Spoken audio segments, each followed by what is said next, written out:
কারণ রাতের বেলা উঠে রান্না করতে ভালো লাগে না। ভালো না লাগলেও রান্না করতে হবে। আমাদের বাড়ির নিয়মকানুন সম্পূর্ণ আলাদা। রসুলপুর মহল্লায় বাস করত আয়েশা নামে একটি মেয়ে। আয়েশা ছোট থেকে বেশ সুন্দরী ছিল, তাই তার উপর যেন কারো বদনজর না লাগে এই জন্য তার বাবা মা তাকে 14 বছর বয়সে বিয়ে দিয়ে দেয়। বিয়ের কয়েক মাস পরেই রোজার মাস চলে আসে। এবার আয়েশার শ্বশুরবাড়িতে প্রথম রোজার আগের রাতে আয়েশার শাশুড়ি তাকে সমস্ত কারকর্ম বুঝিয়ে দিচ্ছিল যে তাকে এই রমজান মাসে কিভাবে চলতে হবে। বৌমা, তুমি তাড়াতাড়ি শুয়ে পড়ো, আজকে আবার তোমাকে তাড়াতাড়ি উঠতে হবে। আর শোনো, আমার উঠার কমপক্ষে 1 ঘন্টা আগে তোমার উঠতে হবে, বুঝেছো? কিন্তু কেন মা, আমি এত তাড়াতাড়ি উঠে কি করব? আপনারা যখন উঠবেন তখন উঠলে হবে না? কেননা সেহরির সময় তো এমনিতেই ঘুম ভাঙতে চায় না।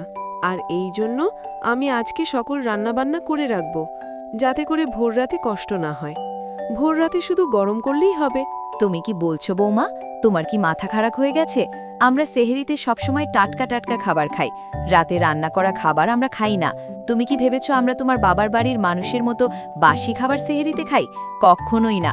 তোমাকে রাত 2টোয় উঠে রান্না করতে হবে, বুঝেছো? আমাকে ক্ষমা করবেন মা, আসলে আমি বুঝতে পারিনি যে আপনারা রাতে রান্না করা খাবার খান না। আসলে ছোট থেকে আমি আমার মাকে দেখে এসেছি, সেহরির জন্য মা রাতে সব কিছু রান্না করে রাখত। আর ভোরবেলা উঠে আমরা সবাই ওই খাবার খেয়ে রোজা রাখতাম, কারণ রাতের বেলা উঠে রান্না করতে ভালো লাগে না। ভালো না লাগলেও রান্না করতে হবে। আমাদের বাড়ির নিয়মকানুন সম্পূর্ণ আলাদা। আর হ্যাঁ, শোনো বৌমা, আমি কিন্তু ভোরবেলা ভাতের সাথে সবজি খাই, আর আমার মেয়ে রুটি মাংস খায়। শোনো বৌমা, এইসব রান্না করতে তোমার কতটুক সময় লাগবে সেই বুঝে তুমি ঘুম থেকে ওঠো, কেমন? এই বলে আয়েশার শাশুড়ি চলে গেল, আর আয়েশা চলে গেল রাতের জন্য রান্না করতে। যাক বাবা, রাতের রান্না করা কমপ্লিট। এবার তাড়াতাড়ি করে থালা বাসনগুলো ধুয়ে নেই, নয়তো আবার সেহেরির সময় ধুতে মন চাইবে না। এখন বাসনগুলো ধুয়ে নেই, পরে মশলাগুলো ব্লেড করি, তাহলে ভোরবেলায় রান্না করতে সহজ হবে। এই বলে আয়েশা সব কাজ গুছিয়ে রাখে, যাতে সেহেরির সময় বেশি কাজ না করতে হয়। সব কাজ সারতে সারতে অনেক রাত হয়ে যায়। কাজ শেষ করে রুমে গিয়ে দেখে তার স্বামী চলে এসেছে। আসসালামু আলাইকুম, আপনি এসেছেন? একটা কথা বলি, শুনবেন? কি কথা বলো? বলছি কি, আপনি একটু কষ্ট করে সেহেরির সময় ডেকে দেবেন? আপনাকে তো এমনিই সেহেরির সময় উঠতে হবে, আর যদি তখন আমাকে ডেকে দেন তাহলে আমার একটু উপকার হবে। আমার রান্না করা সুবিধে হবে, আর আপনিও হাতে হাতে একটু হেল্প করতে পারতেন। এসব তুমি কি বলছো? তুমি কি পাগল হয়ে গেছো নাকি? আমি তোমাকে সাহায্য করব মানে? ওগুলো তো মেয়েদের কাজ। আর আমাদের বাসায় শুধু মা আর বোনই রোজা রাখে, আর আমরা বাবা ছেলে রোজা রাখি না, কারণ অনেক দূরে অফিসের কাজে যেতে হয়। রোজা থেকে কি অত দূর যাওয়া যায়? আমার খুব ঘুম পাচ্ছে, আমি ঘুমাতে যাই। তুমি অ্যালার্ম দিয়ে ঘুমাও। এই বলে আয়েশার স্বামী শুয়ে পড়ল, আর আয়েশা 2-3টা অ্যালার্ম দিয়ে শুতে গেল। কেন জানি আমার খুব ভয় লাগছে। অ্যালার্ম শুয়ে কি ঠিকমতো উঠতে পারবো? বাবার বাড়িতে তো সবসময় মাই ডেকে দিত, কিন্তু এটা তো আমার শ্বশুর বাড়ি। যদি না উঠতে পারি তাহলে তো আমার খবর আছে। আল্লাহ, তুমি আমাকে উঠিয়ে দিও। এসব ভাবতে ভাবতে আয়েশা খুব ক্লান্ত হয়ে যায়। বারবার ঘড়ির কাঁটার দিকে তাকায়, সারা রাত তার ঘড়ি দেখেই কাটায়। এক পর্যায়ে রাত 2টা বেজে যায়, আর সেহেরির জন্য আয়েশা রান্নাঘরে চলে যায় আর রান্না করা শুরু করে দেয়। এভাবে আমি কখনো একা একা রান্না করিনি। সারা রাত ঘড়ি দেখতে দেখতে তো ঠিকমতো ঘুমোতেই পারিনি। আমার খুব ঘুম পাচ্ছে। কোনো মতে ভাত, সবজি আর মাংস তো রান্না করলাম, এখন তো রুটি বানাতে হবে। আর এখন রুটি বানাতে গেলে তো অনেক দেরি হয়ে যাবে। আমি বরং তানজিলাকে ডেকে আনি। তানজিলা যদি রুটি বানিয়ে দেয় তাহলে আমি দ্রুত করে রুটিগুলো সেকে দিতে পারবো। এরপর আয়েশা তার ননদ তানজিলাকে ডাকতে গেল। তার ননদ এবং তার শাশুড়ি এক রুমে একই বিছানায় ঘুমিয়েছিলেন। তানজিলা, তানজিলা, তুমি একটু তাড়াতাড়ি উঠো না, সেহরির আর অল্প কিছু সময় বাকি আছে। তুমি একটু কষ্ট করে যদি রুটিগুলো বানিয়ে দাও আর আমি সেকে নেই, তাহলে তাড়াতাড়ি হয়ে যেত। তানজিলা, ও তানজিলা, তুমি কি শুনতে পাচ্ছ? এভাবে আয়েশা কয়েকবার ডাকল, কিন্তু তানজিলার ঘুম ভাঙল না। এদিকে তার শাশুড়ির ঘুম ভেঙে যায়। তুমি এখানে এসে আমার মেয়েকে ডাকছো কেন? আর কি যেন বললে? আমার মেয়ে রুটি বানাবে, তাই না? তুমি কি পাগল হয়ে গেছো নাকি? আমার মেয়ে এই বাড়ির কোনো কাজই করে না। যাও, আর তাছাড়া ছেলে বিয়ে করিয়েছি যাতে করে আমাদের কোনো কাজ করতে না হয়। এখন যাও তো বাপু, আমাদেরকে ঘুমাতে দাও। শাশুড়ির কথার আয়েশা খুব কষ্ট পেল, কিন্তু সে আর কথা না বাড়িয়ে তাড়াতাড়ি রান্নাঘরে যায় আর দ্রুত রান্না শেষ করে শাশুড়ি আর ননদকে খেতে দেয়। উফ মা, আমাকে শুধু শুধু কেন ডেকে নিয়ে আসলে? তুমি জানো না সেহেরির সময় আমার ঘুম ছাড়ে না। আমার পক্ষে এখন কিছুই খাওয়া সম্ভব না। আমার এখন খুব ঘুম পাচ্ছে। আমাকে কটা খেজুর দাও, ওটাই খেয়ে ঘুমিয়ে পড়ি। এতেই আমার সেহেরি হয়ে যাবে।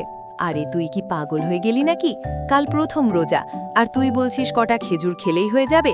নে, খাবার খা, না হলে দুপুরে খুব ক্ষুধা লাগবে আর তোর মাথাও ঘোরাবে। এবার নে, খেয়ে নে। এরপরে তানজিলা অল্প কিছু খেয়ে নিল। আমি আর খাবো না মা, আমার আর খেতে ইচ্ছে করছে না। মা, তুমি রুমে আসার সময় 1 বোতল পানি নিয়ে এসো। বেশি করে পানি খেয়ে ঘুমিয়ে পড়ব। আয়েশা, তুমি সেলেরি খাওয়ার শেষ করে থালা বাসনগুলো সুন্দর করে ধুয়ে গুছিয়ে রেখো, আর প্রতিদিনের মতো সকাল 6টায় উঠে যেও, কারণ তোমার শ্বশুর আর তোমার স্বামী অফিসে যাবে, তাদের জন্য ব্রেকফাস্ট বানাতে হবে। এই বলে শাশুড়ি ওখান থেকে ঘুমাতে চলে যায় আর আয়েশা রান্নাঘরে চলে যায়। গিয়ে থালা বাসন সব ধুয়ে সব কিছু গুছাতে গুছাতে সকাল 6টা বেজে যায়। আয়েশা এভাবে কাজ করতে করতে ক্লান্ত হয়ে পড়ে আর মনে মনে বলে, হে আল্লাহ, তুমি আমার শাশুড়িকে একটু বুঝার তৌফিক দান করো। আল্লাহ, আমি যে আর পারছি না। কাল সারা রাত আমার একটুও ঘুম হয়নি। আজকেও কাজ করতে করতে সকাল হয়ে গেল। যাই, আমি বরং একটু ঘুমিয়ে নেই। বাবা তো সকাল 8টায় অফিসে যাবে। আমি 1 ঘন্টা ঘুমিয়ে তারপর না হয় রান্না করব। এরপর আয়েশা ঘুমিয়ে পড়ে। এদিকে প্রায় 7:30 বেজে গেছে, তবুও আয়েশার ঘুম ভাঙছে না দেখে আয়েশার শাশুড়ি ওখানে চলে আসলো। এ কি বৌমা, তুমি এখনো ঘুমাচ্ছ? ওদিকে তোমার শ্বশুর বসে আছে। তোমার শ্বশুর কি না খেয়েই অফিসে যাবে নাকি? আমার ভুল হয়ে গেছে মা। এমন ভুল আর হবে না মা। আসলে চোখটা একটু লেগে গিয়েছিল। অনেক ঘুম হয়েছে, আর ঘুমোতে হবে না। এবার যাও, বাইরের সব কাজগুলো শেষ করো। ওদের খাবার বানিয়ে বাথরুমের সব ময়লা কাপড় চোপড়গুলো রাখা আছে, সেগুলো ভালো করে ধুয়ে শুকোতে দাও। তারপর ঘর সুন্দর করে ধুয়ে মুছে ফেলো। এরপর আয়েশা তার শাশুড়ির কথা মতো সব কাজ করতে লাগলো। আয়েশা একটা ব্যাপার ভালো করে বুঝল, তারা কোনো কাজ করে না, এমনকি কোনো কাজে সাহায্যও করে না, অথচ সবসময় সব কাজ তাকে দিয়ে করায়। এসব দেখে তার সব খারাপ লাগে, কিন্তু এসব কথা সে তার স্বামীকেও বলতে পারে না এবং সে সহ্যও করতে পারে না। সে সবসময় আল্লাহর কাছে দোয়া করে। এভাবেই আয়েশার দিন কাটছিল। একদিনের ঘটনা।